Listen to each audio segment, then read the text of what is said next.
I'm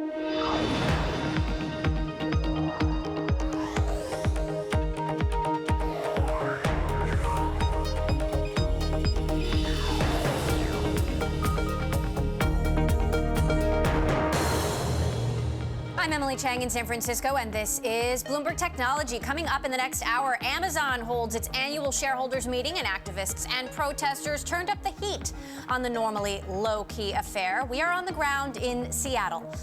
Plus, the price of Bitcoin remains well off its December highs, and regulatory concerns have slowed down ICOs. Has the crypto craze run out of steam? And how the online payment startup Stripe has grown into a fintech giant valued at more than $9 billion. We will hear from the co-founders and brothers, John and Patrick Collison. But first, to our top story. Amazon holds its annual shareholders meeting in Seattle. And while the event is normally low-key, interest this year is high. Various activist groups are protesting outside the meeting over taxes, working conditions, diversity, and more. Meantime, inside the meeting, CEO Jeff Bezos outlined the tech giant's ambitious agenda for the coming year and addressed questions about antitrust issues. We're joined now by Bloomberg Tech Spencer Soper in Seattle, who attended the meeting and covers Amazon. So, Spencer, tell us what Bezos had to say. Yeah, probably the biggest question that came up was on the antitrust issue. A shareholder simply asked, you're getting so big, you're attracting so much attention, what's your take on all of this? And Bezos' response was, it should be expected. And he talked about the company's growth, even going back maybe just to 2010 when they were at 30,000 employees to nearly 600,000 today. And he mentioned that any institution of that size should expect scrutiny. And basically his comment was the only thing that we can do is not take it personally. We have to make sure that when the scrutiny does come, that we pass with flying colors. So that was his basic message to the shareholders on concerned about antitrust issues. Now, there are protesters of various kinds there. Amazon Air pilots, some people protesting Bezos' amount of control at the company, saying the CEO and chairman roles need to be separated. Walk us through the cast of characters. Yeah, so there was a group saying Bezos needs a boss was on some of the signs, and they want to see the chairman/CEO role broken in two to give Bezos some more oversight and break up that power concentration that he has over the company. The board was against that. So that was one group, and they were outside with signs and things. There were some environmentalists there. They had signs with a big globe that said,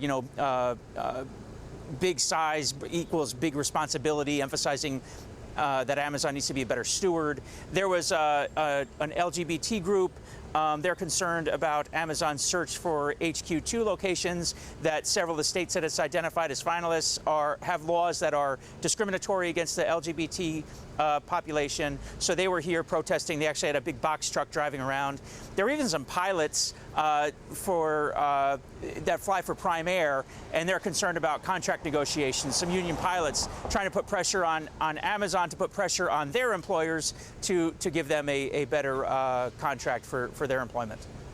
Now, there are a number of different shareholder proposals up for consideration. As you look at the year ahead, what do you think the hottest button issues will be? Well, the regulation was antitrust issues was definitely a big concern among shareholders. There were some obscure issues brought up, but one issue is certainly diversity. Reverend Jesse Jackson was here, and he was emphasizing the need for Amazon to be more diverse, saying that an all-white board in 2018 basically doesn't represent America. There was another former security guard in Amazon who worked for a contract company. And there was, a plea for Amazon to hire these people, not simply contract the work out to another company and then not necessarily take care of the employees as well. That Amazon should bring everyone into the Amazon fold so they all get the same benefits of working for this large, growing company. All right, we're going to talk a little bit more about the lack of diversity at Amazon and on the board a little bit later in the show. Spencer Soper for us in Seattle at the Amazon shareholder meeting. Thank you. For more on Amazon's agenda going forward this year, I want to bring in our Bloomberg Global Senior Executive Editor, Brad Stone, who wrote all about Amazon in his book, The Everything Store. Also with us, Bloomberg Intelligence's Jitendra Walwal. Okay, so let's start with the antitrust issue, since that was really top of mind for Jeff Bezos. What do you make, Brad, of what Bezos had to say? Yeah, it's sort of a measured response, a mature response, consistent with what we've heard from Amazon. Like, we welcome the scrutiny. We need to pass it with, quote, flying colors, he told his shareholders. I mean, look, he has the advantage that what we've been hearing from Washington has been a sort of emotional argument, right, around the post office, postal rates. Look, Amazon, Mary Meeker's report today from Kleiner Perkins, Amazon's got a 28% market share in the U.S., its strongest market. It is by no means a monopoly. You have to sort of redefine antitrust laws to put Amazon in the penalty box, and I think he speaks from a position of confidence. We're going to mention some of the highlights from Mary Meeker's report a little bit later in the show. I want to talk a little bit about the business, Jitendra, because Amazon continues to maintain small margins, and it used to be a big concern, but recently shareholders haven't been, saying anything about it at all. And I wonder, are profits and concerns about profits at Amazon a thing of the past? Sort of. So revenue growth was always the key and will continue to be key because the end market that they're chasing is significantly higher. Now, what's interesting with after Whole Foods era of Amazon is investors actually expected them to take a margin hit as they expand, as they spend, but they did not. They actually surprised on the upside. So what they ended up doing is, instead of changing the whole Whole Foods model, they started picking the low-hanging fruit, no pun intended, and basically just taking that and squeezing efficiency out of the system. So they're maintaining margins while maintaining double-digit growth at a very high revenue base, and that's very few companies in the world can do that consistently. So that's the focus. I recently spoke with Stephanie Landry, who's the head of Amazon Prime Now, also the head of Amazon Fresh, and I asked her about 2-hour delivery in particular, and how they could continue offering such a thing at such a low cost. Take a listen to what she had to say. 2-hour delivery is expensive. In order to think about cost, we're really focused on efficiency, and we drive efficiency in a lot of ways. First, knowing where our customers are and what their demand patterns are helps a lot. Next, we really leverage a lot of the algorithms and logistics expertise that Amazon has developed over the last 24 years. We're really great at bringing stuff to customers, and so we think we have a lot of advantages to be able to do well in this space and drive efficiency over time. And then scale, just getting customers to actually use the product. And those are the things that we're focused on in order to drive costs down. Brad, do you buy the argument that at a certain scale, they can drive the cost down? Oh, yeah, that's the history of Amazon's supply chain, basically. They go and they introduce something like Prime back in 2007. They take a massive loss on it because they're guaranteeing 2-day delivery. At the time it was $79. But then enough people using it that they're filling the backs of those trucks, their own, the post offices, UPS's, and it becomes profitable over time. I want to ask you about some of these privacy concerns. We've covered the Alexa issue, where Alexa recorded a couple's private conversation, then sent it to a contact. There are also concerns now about facial recognition software that Amazon has been basically giving away to law enforcement, which the ACLU has said is also a privacy violation. How serious are some of these issues? These are not great. The Echo is in this foot race with the Google Home. Google Home outsold Echo in the first quarter of this year. It reminded me of the iPhone saga, where Apple admitted that they were degrading the battery performance of new iPhones. Like, the conspiracies around the Echo turned out to be true, but I think the strength of the brand is such, and they came out and explained the accident, that they'll survive it. On the AWS front, giving away the recognition software to governments, look, Amazon wants to be in the business with government. They're competing with Microsoft for this $10 billion JEDI contract. I think these privacy concerns are a speed bump for Amazon. And actually, it's a good thing that it's happening now, because voice-based computing is just starting to take off. This is almost an era where we shifted from mouse and keyboard to touchscreens with smartphones, and now it's voice. So that's how big this deal is going to become later on. So more issues coming up now, more they solve it before the industry explodes. So you could actually expect billions of devices in the future being voice activated, voice controlled. So privacy being at the forefront right now is actually a good thing. What about M&A and partnerships? We've seen Amazon do big partnerships with JP Morgan and Berkshire Hathaway, for example, in healthcare, which was very unexpected. Supposedly they're working on a checking account product. They bought Ring, the doorbell company. Are you expecting more sort of unexpected buys like this? Yeah, we never quite know. I mean, there's a ethos at Amazon that they buy what they can't build. And I think, that's why they bought Whole Foods, because they were having such trouble with Amazon Fresh. I think if I'm making a prediction, they're really looking to expand that Alexa ecosystem, so finding ways to get into the workplace, into automobiles, to integrate Alexa with other kinds of appliances. You never know, but that's maybe where I'd place my bet. Jitendra, do you have a prediction for us? Logistics is a big area of expansion for them. To scale revenues, they have to scale the whole logistics ecosystem.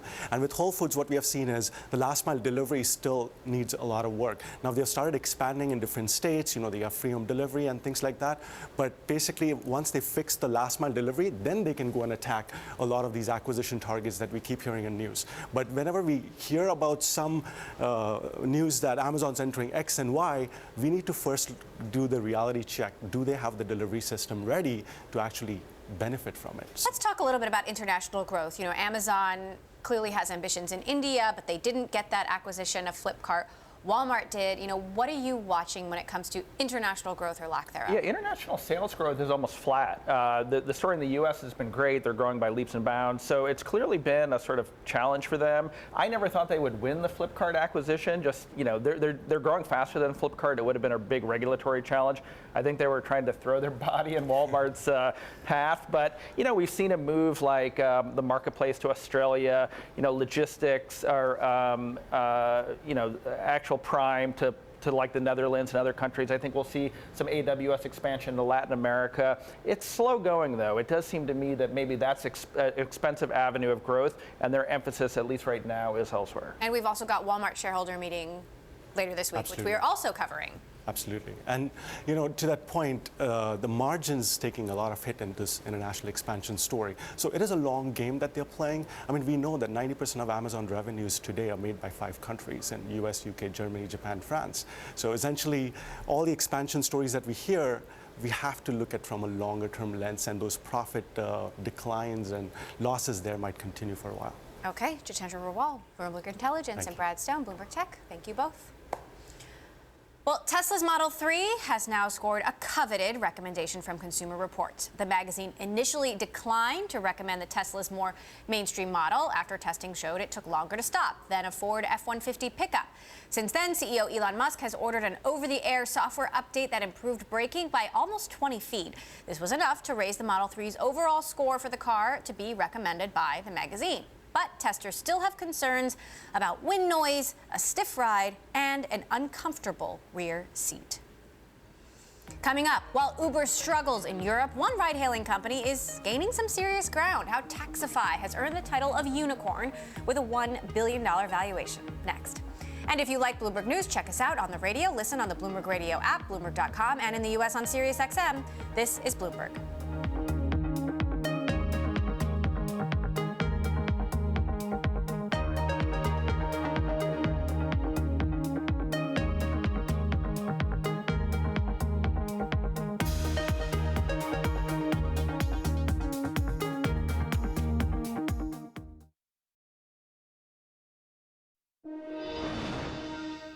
European ride-hailing company Taxify has been catapulted into the legion of unicorns with a $1 billion valuation.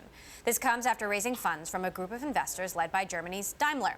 In the latest funding round, Taxify secured $175 million from European venture capital fund Coralia Capital, TransferWise co-founder Tavit Henriques, and a number of existing investors, including Chinese ride-sharing service Didi Chuxing.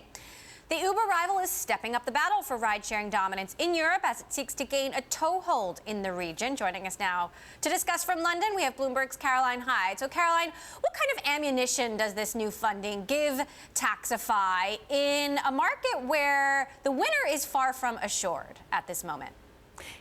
Yeah, plenty of competition heating up in Europe, particularly as we see Uber continue to struggle with European regulators, particularly here in London, trying to win back its license, which it was suspended, of course, back in the end of last year. We are seeing 175 million being poured into this company. That's more than 3 times what originally was being targeted, according to Bloomberg reporting. So a big chunk of change coming from yet another strategic investor. This time, as you say, it's the maker of Mercedes-Benz, Daimler. Before, Didi Chuxing was getting into this company, and it just gives it the ammunition to go deeper into the countries it's already within. In fact, it's within about 25 countries, and they've really focused in on Eastern Europe. They're big in the likes of Hungary, Romania, the Baltic region, but also, interestingly, in Africa. The emerging markets have been doing very well for this particular company. So I think this is where the money's going. They say to develop the technology and also to improve the operations in the home markets of Europe and Africa. Walk us through the way the competition is playing out in the European market right now. You know, who's ahead? Who's vying for that top spot? I mean, Uber's still ahead. They're pretty much in one way or another in every single market in Europe, and where they are able to get the regulatory wind behind them, they're dominant players, particularly in Paris. And even though, as I say, their license has been somewhat revoked in London, they're still able to operate in their biggest city outside of the US, here in London, while they appeal that particular claim. We understand it's going to be going through the courts as soon as June. And therefore, the rest of the competition really breaks down in between the likes of the hailing companies. That's the like of My Taxi and Get. They work with the so-called black cabs of London and other particular countries, trying to avoid any regulatory scrutiny by working within taxi companies that already have the licenses there. And also on the other side is the companies such as Taxify that are once again trying to empower drivers, for example, and trying to take on Uber in a very similar means. I think what's particularly interesting of Taxify in particular is the way in which they really try to basically become a second entrant. They don't want to fight the regulatory fights. They want Uber to do that for them. I actually spoke with the CEO of Taxify in September of last year when they announced their funding coming from Didi Xuxing and that partnership there. And he really talked about the way in which they strategize growing. Have a listen. We go into markets where ride-sharing is already a proven concept. So there's millions of people who use it, there's tens of thousands of drivers, and then we come in and we improve on that by having just cheaper commissions and therefore giving more back to riders and drivers. Marcus Willig there, of course, speaking to me back in September of 2017. Overall, though, Emily, the competition is heating up, and particularly where you have difficult markets such as London, which has been testing Uber's resolve and perhaps grinding Uber's ability to grow at the extent that it wanted to. We are seeing Ola, Lyft, other companies come over here and start to talk to regulators as well. It's only going to get more fierce in terms of competition in Europe. We've talked about how we may likely see regional monopolies in ride-sharing as opposed to a global monopoly in ride-sharing. Does Taxify have ambitions to expand beyond Europe, to expand to the United States, for example? I don't think so. They haven't ruled it out from the reporting that I've seen and when I spoke to Marcus last year, but they want to be the dominant player in Europe and Africa. That is why Didi Xuxing became a supporter and an investor, because basically they want to bet on local champions wherever they might be. And so I think basically Taxify, which was born in Estonia, it's a real thriving area of technology in Estonia. They have very good tech talent. They've birthed a lot of strong companies, of course. That we therefore see that this is an area he wants to stay in. Marcus is focused in on Europe. He's focused in on Africa. And interestingly, I think Africa would be a real area of strength for them. They're number one in a number of markets there. And this is an area, of course, as the emerging markets, they really need mobilization and transport easing and solutions. All right, Caroline Hyde for us there in London. Caroline, thank you so much for that update. Coming up, one hedge fund manager has a novel way to turn a profit from investing in Tencent, whether shares go up or down. Details on that next. And Bloomberg Technology is live streaming on Twitter. You can check us out at Technology. And be sure to follow our global breaking news network at TikTok, on Twitter. This is Bloomberg.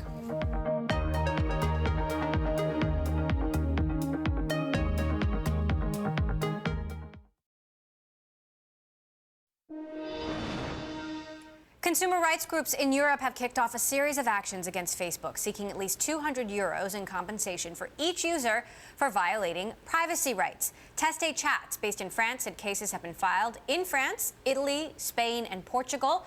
The group made a statement saying consumers are not puppets that Facebook can play with at will, and that the apologies of CEO Mark Zuckerberg in the wake of the Cambridge Analytica scandal are not enough.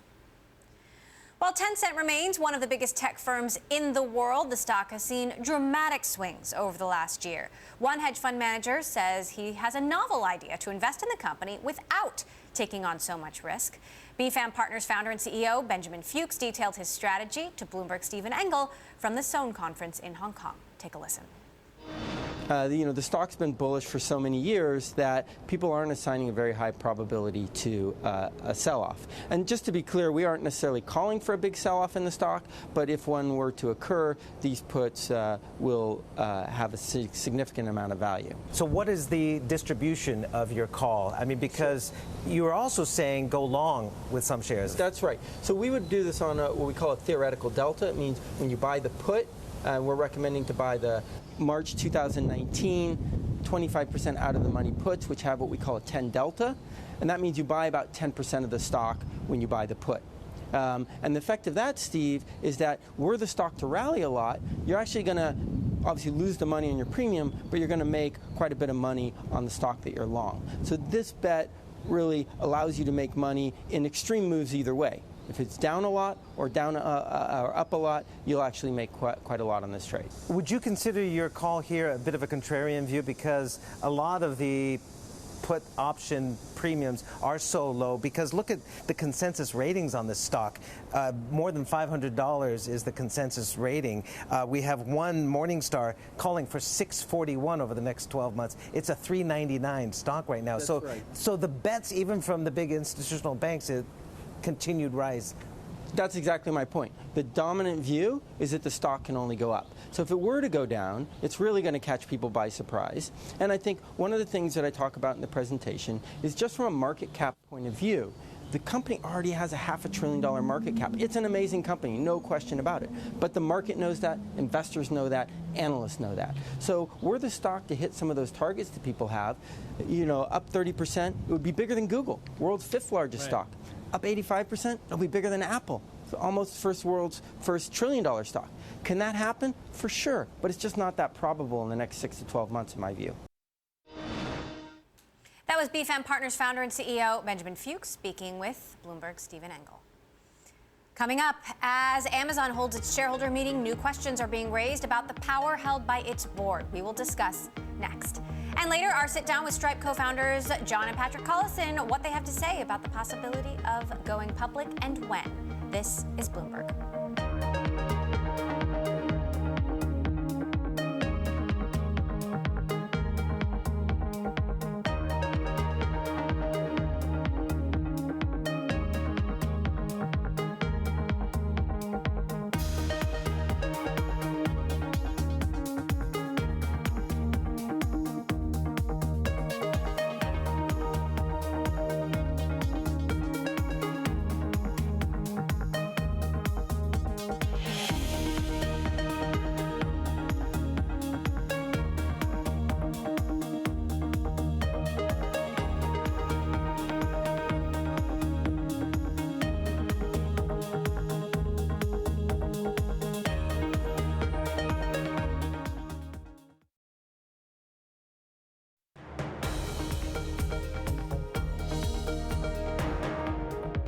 This is Bloomberg Technology. I'm Emily Chang. Let's return now to our top story. Amazon holding its annual shareholder meeting in Seattle. The event has raised new concerns about the power held by its board and CEO Jeff Bezos, with some pushing to separate Bezos' chairman and CEO roles. Meantime, the board recently adopted a policy under some duress requiring that women and minorities be considered for board seats. For more, we're joined by Shannon Gordon, CEO of The Board List, a group that works to connect women to serve on public and private boards. So Amazon initially rejected this shareholder proposal that they interview a more diverse slate of candidates, and then there was an amount of protest, and the company came back and said, okay, we're going to do it. Is it actually going to have an impact? Well, I mean, look, I applaud any company that takes steps in the right direction on this topic. Moving towards having a more diverse board is certainly going to be positive for the company. And I think it sends a great signal out to other companies. So the hope is that others follow. But let's be honest, I mean, there's still a long way to go. This is kind of step one. Amazon has, 3 out of its 10 directors are women. Right. They are all white, though actually it's above average when it comes to gender representation on companies of a similar industry, similar size. So is it fair to be picking on Amazon? Well, I mean, I think there's always more work to do, right? Yes, certainly above some of the statistics. So Fortune 1000 companies, 20% of board seats held by women. Private companies, far worse at 7%. There's a lot of work to do. It's great that Amazon is already at 30%, but not at parity. So there's always going to be more. Now, one of the issues that's been highlighted here, the Wall Street Journal just had a big story about founder control and the amount of founder control that tech company CEOs have, especially they get special stock dispensations, they have special voting rights, they have a disproportionate amount of influence over the company. We've seen how that can work in the wrong direction at a company like Uber. Is that part of the problem when it comes to the lack of board diversity? Absolutely. I mean, diversity, I think we can think about that in a lot of different ways. Ethnic, cultural, dispersion of power, right? I mean, I think at the core of it, it is about having a diverse set of voices around the table. And when you consolidate power in one seat, i.e. the CEO with these super voting rights, I think that gets dangerous, right? As you pointed out, we've seen the results of that at companies like Uber. So I think it is very important that power remains distributed so that the board can play its role in corporate governance and really have that oversight power. A Silicon Valley Bank study found that while more startups are focused on diversity and inclusion programs, they say, actually when you do the math, the majority of them still have all male boards and don't have any female executives. More than half of them don't have any female executives. How powerful is a diverse board in terms of that trickle-down effect and encouraging diversity elsewhere across the company? Right. It's absolutely critical, right? I mean, I think when these things come from the top, first of all, if you have a different set of, a different point of view expressed at the table, you're very, very likely to be able to better meet company challenges, so you're very likely to have better financial outcomes, and the data shows that. So that, from a financial and company performance standpoint is absolutely critical. I also think it's critical on the culture front, right? So as we see some of these changes happening at the top, it's easier and easier to embed these diversity in the conversation at all levels of the employee base. So, for example, we recently wrote a story about how Amazon HQ2 has this great opportunity starting from scratch. They're creating 50,000 new jobs to say, hey, why shouldn't those jobs be half and half, men and women, to represent people of color in line with the local population? Do you think that's something that's realistic? Absolutely. I mean, as you pointed out in that article, when Amazon puts its mind to something, it can make it happen. I mean, I don't think there's any reason why this isn't possible. There is, a phenomenal pipeline of talented women at all levels, board certainly, and all the way up through the pipeline. And so there's no reason why Amazon can't tap into that talent to bring more diversity to the table. I want to talk about that because so many people say to me, oh, we interviewed this amazing woman, executive at such and such company, but she's so in demand, she chose another board to join. Yep. And so, what is the actual supply like? Because so often I hear we can't find the women. The supply is strong, right? This is not a supply issue, it's a demand issue.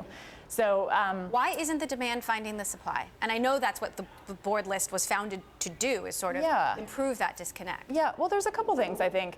The first is this topic of independent board members. So at private companies in particular, when only investors are on the board of a company, which tends to be a male-dominated industry, I think it's harder to bring in some of the gender diversity, right?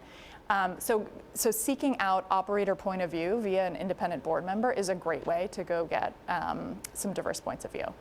I think the other issue is homogenous networks, right? So when people are doing a board search, very traditionally, they're reaching out to their own network. One of the things that the board list does is surface some of that emerging talent or talent that homogenous network might not typically have access to. Is the board list focused on tech companies only? No. Or companies across the board? No, actually we started with tech, but there are great women across all verticals, and the board list now represents that community. So where are you seeing progress, and where do you still see challenges? Are there any industries in particular that seem to be doing better than Silicon Valley? Yeah, I mean, I think we see progress in announcements like the change that Amazon's made. I mean, albeit a little bit difficult to get to, right? But as we start seeing these things move, I think it's a really positive sign. But like I said, there is a ton more work to do, and we need to remain focused on it. It's not just about adding women; it's about adding people of color, adding different kinds of diversity, which might be a little bit more difficult to quantify. Is the Rooney Rule, is that something that you would like to see every board do? I mean, what are some sort of strategies for companies that are finding themselves in this so-called predicament to find these, find hidden talent, essentially? Yeah. Well, I mean, again, I think the board list is a great place to start because it's a tool, it's a platform that provides visibility beyond your first order network. We know that great people know great people. Our platform is built on an endorsement model, so you can be sure that the people that are on that platform are board ready. So no concerns about qualification there. That's certainly one thing that companies can do. I think also it's about, as I said before, just embedding diversity into the conversation. There's so many companies that are taking steps to embed this in their recruiting process, right? From the language that's used in job descriptions to the process that they use to get referrals from the employee base. I think there's a lot of changes that can be made at a very fundamental level. It'll make a big difference. All right. Shannon Gordon, CEO of the Board List. Thank you so much for stopping by. Well, it is another sign of trade tensions between the United States and China. The Trump administration will set limits on China visa applications starting next month. In some cases, the new measures would reduce the amount of time that a Chinese citizen could stay in the United States. The White House says it is to protect American intellectual property from being stolen. Coming up, Bitcoin hits below its 12-month trailing average. We will talk to the CoinList CEO about some of the regulatory hurdles cryptos are up against next. This is Bloomberg.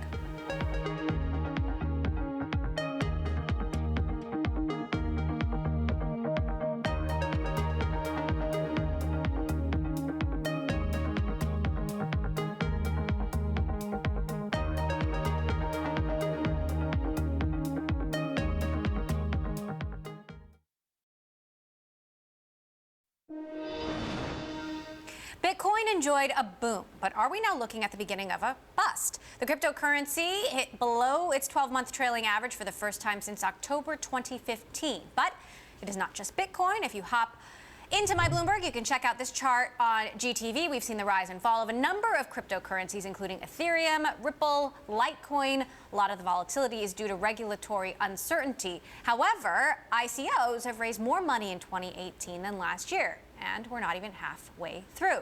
To discuss, we're joined by CoinList CEO Andy Bromberg. With me here in San Francisco, CoinList is where digital asset companies manage their token sales and investors discover high-quality projects, they say. Prior to CoinList, Andy was CEO of Sidewire and co-founded the Stanford Bitcoin Group.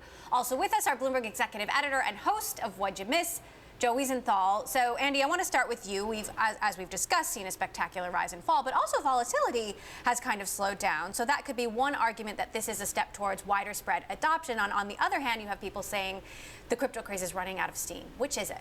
I think we're really seeing two things happen here. The first is a bifurcation between the high-quality projects and the low-quality ones. I think last year, investors weren't yet sophisticated. They were figuring out the markets. Anyone could raise. Now we're seeing the high-quality ones be able to raise large amounts of money, the lower-quality ones not as much. But the second is this just increasing interest from investors all across the world. It's amazing whether you're at the Eiffel Tower or the Pyramids of Giza or the Golden Gate Bridge, you are seeing investors talking about ICOs all the time. And that increasing interest, increasing sophistication from investors is going to drive this industry forward moving in the next couple months. So, Joe, I'll put a similar question to you. Is this the start of the boom or beginning of a bust? I don't know the answer. I wish I did know the answer to that. But I do find it to be pretty striking the way in which we see this relentless decline. Obviously, you mentioned Bitcoin, but pretty much all of them, all at the same time, despite the fact that we get a pretty steady drip of news coming out about infrastructure being built out, institutional interest being developed, partnerships between startups in the area and legacy companies doing trading. You know, so much of the hype in the second half of 2017 was about this wall of institutional money that was supposed to come into the space. And we see a lot of the building blocks for that continuing to happen. But, you know, it's just obvious that hasn't translated into price increases the way I think a lot of people would have guessed. And at the same time, the DOJ has opened a criminal probe into whether traders are manipulating the price of Bitcoin and other digital currencies. Joe, how serious is this? I think it's serious. We don't really know the details. We don't really know what specific things they're going to be going after. But there are obviously a lot of pretty shady activities in the space. There's pump and dump rooms where people get together and try to manipulate a coin. There's credible allegations of false trading designed to spoof people into thinking the price is doing one thing and it's not the other. But I also think that as part of this theoretical institutionalization of this space, you probably get a lot of players who are happy to see bad actors rooted out. Andy, how much of a concern are these shady activities in the business that you're in and the concern about impending regulation? They're a real concern, certainly the shady activities at least. You know, we look at this as a market that's developing incredibly quickly. Traditional equities markets developed over the course of decades or even centuries, and we're seeing the exact same things happen in the crypto markets in the space of months or years. And so instead of having time to figure out all of these different components of the market, it's happening so quickly. There are a lot of bad actors, and these need to be rooted out. We're happy with the DOJ investigation. We think there is market manipulation happening, and that needs to be stopped. At the same time, I think that regulation often is a good thing. And figuring out how existing regulations apply to the crypto space is really important. We've seen very forward-looking statements from the SEC and from the CFTC and other agencies so far. We expect to see that continue, but we see that as a good thing for the space as the entire space gets professionalized. To Joe's point, the institutionalization is happening, and that requires regulation to come in. Now, you're working on building out a platform where accredited investors can invest in ICOs, but isn't that the very thing that ICOs were created to destroy? Well, we think ICOs were created to fund technical projects and fund protocols that wouldn't otherwise be able to raise the funding that they need. We work with accredited investors because we want to work under U.S. securities law and offer those securities or things that may be securities to American investors. We also partner with companies like Republic, which is an equity crowdfunding platform allowing non-accredited investors to invest in securities for some of our sales. But at its core, we think that the access that's being granted by the token industry by ICOs isn't necessarily that it has to be granted to everyone in the world, but just that it opens up fundraising. Traditionally, venture capital fundraising is done only by relationships, and very few people get access to deals. In this world, even if it's just an expansion to all accredited investors, that's still a huge innovation over existing fundraising methods. Joe, the amount raised in ICOs is down over the last couple of months from a March sort of spike. What's your read on that? Well, the levels are still extraordinary. And again, this sort of speaks to what I was talking about before, the sort of two different crosswinds, because yes, you see prices declining and signs of the air being let out of a bubble, if you want to call it, but still the interest is absolutely enormous. And to Andy's point about hearing people talk about ICOs all over the world, it's still pretty remarkable how even with the price declines, it just doesn't feel like there's been any let up whatsoever in the talk interest in this space. And Emily, I'm sure your inbox and your email address is flooded with blockchain and ICO pitches from PR people. Mine hasn't slowed down at all, even with the price declines. Absolutely. Add the word blockchain and people think they're going to get some sort of enthusiastic response, but it's actually the opposite right now. Andy, who are your investors? Is it mostly high net worth individuals, family offices? Is it hedge funds? Yeah, when we talk about the investors in the CoinList platform that are investing in these token sales, it is a huge swath of people, and it's actually really challenging to characterize. We have everyone from small retail investors that write $100 or $1,000 worth of money into these sales, all the way up to endowments, family offices, venture capital funds, cryptocurrency hedge funds. Of course, you see the majority of the money come from those larger institutions because their check sizes are so much bigger, but we see way more activity on a number of investors basis from the smaller retail investors that are just really excited to invest in these token sales and get access to deals they might not otherwise have. Now, we've talked a little bit about Bitcoin as a store of value, and we spoke to the founders of Stripe, who stopped accepting Bitcoin as a payment method because it was so volatile. Joe, I'm curious, are you more optimistic about some of these other smaller cryptocurrencies where some say they do have more potential to become or be used as a true payment method and a valid store of value? Well, I think the odds are still stacked against them. Certainly, there are other coins that, in theory, are better for payments. Maybe they're designed to be faster or designed to have cheaper transaction costs. But at its heart, if you're going to accept something in the form of payment, you have to have some belief that it's money to some extent. And I don't think any of the other smaller coins have come close to achieving that level. And of course, Bitcoin hasn't really gotten there yet either. But in terms of its durability, the fact that it's sort of subject to the least change, it's clearly the furthest along in terms of something that people would recognize as a durable store of value, even as volatile as it is. All right, there you have it. Two sides of the same coin. Bloomberg's Joe Weisenthal and CoinList CEO Andy Bromberg, thank you both for joining us for this debate. Coming up, our sit-down interview with Stripe co-founders Patrick and John Collison, how the $9 billion company picks its partnerships with big tech players, including Amazon. And Bloomberg Live is hosting an exclusive event for C-suite tech executives in Silicon Valley on June 20th. It's the Menlo Park edition of the CIO Exchange, a special event focused on the evolving security landscape. If you want to join Bloomberg and the NASDAQ and speakers from Cloudflare, Slack, and more, please visit BloombergLive.com to request an invitation. This is Bloomberg.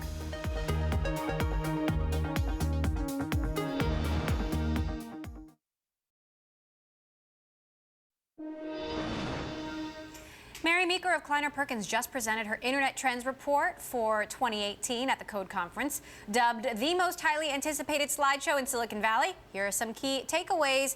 People are increasingly spending more time online. In the U.S., adults spent 5.9 hours online, up from 5.6 the year before. And 2017 marked the first year in which smartphone units shipments did not grow. It was also a banner year for voice-controlled products like the Amazon Echo, as well as mobile payment adoption.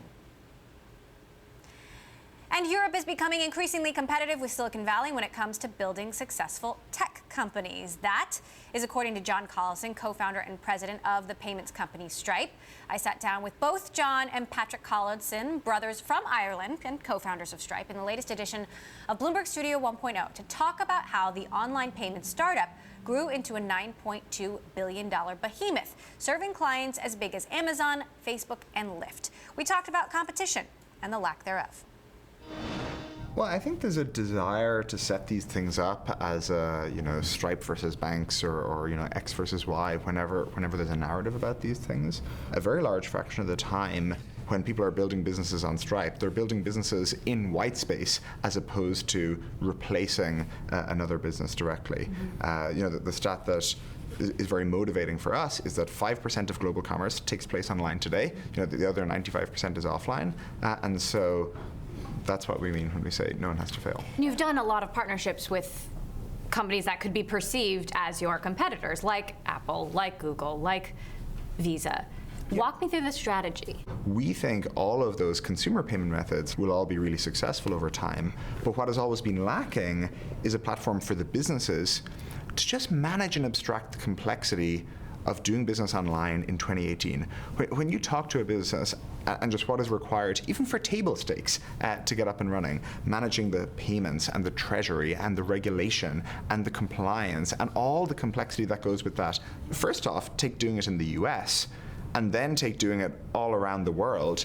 That was a hugely heavy lift beforehand, and I think had this really damaging effect where only large companies could do it and they couldn't pivot very quickly. And then you look at what internet businesses are doing today, the business models are changing, they're much more global, they're often getting much more complex, like a multi-party interaction or something like that.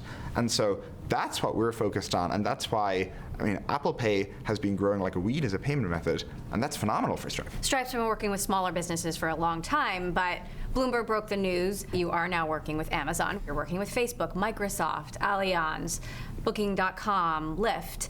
How does a startup that is growing, but still a startup like Stripe, serve such huge companies? I think our success with sort of these larger companies and the companies you name, it's not kind of despite the fact that we started working with startups, it is because we started working with startups.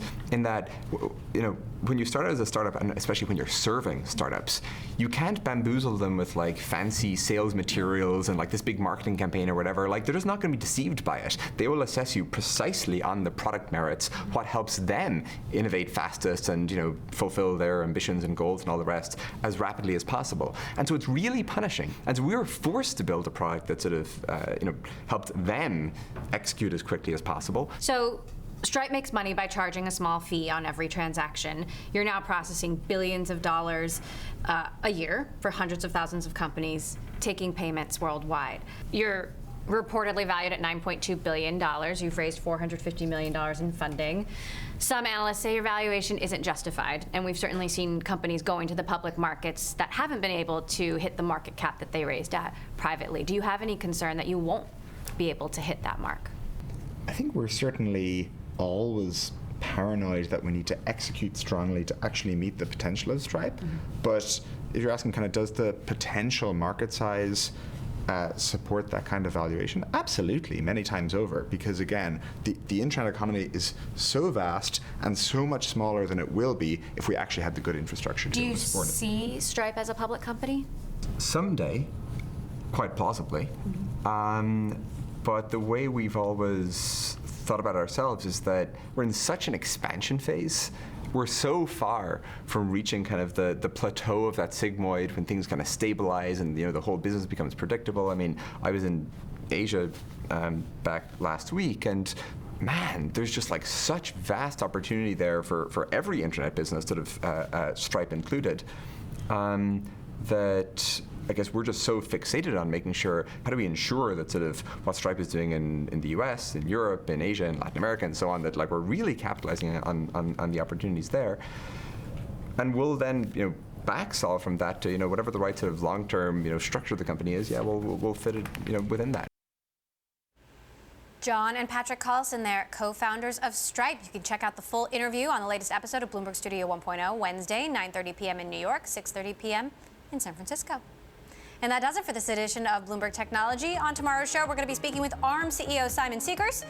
That's all for now. This is Bloomberg.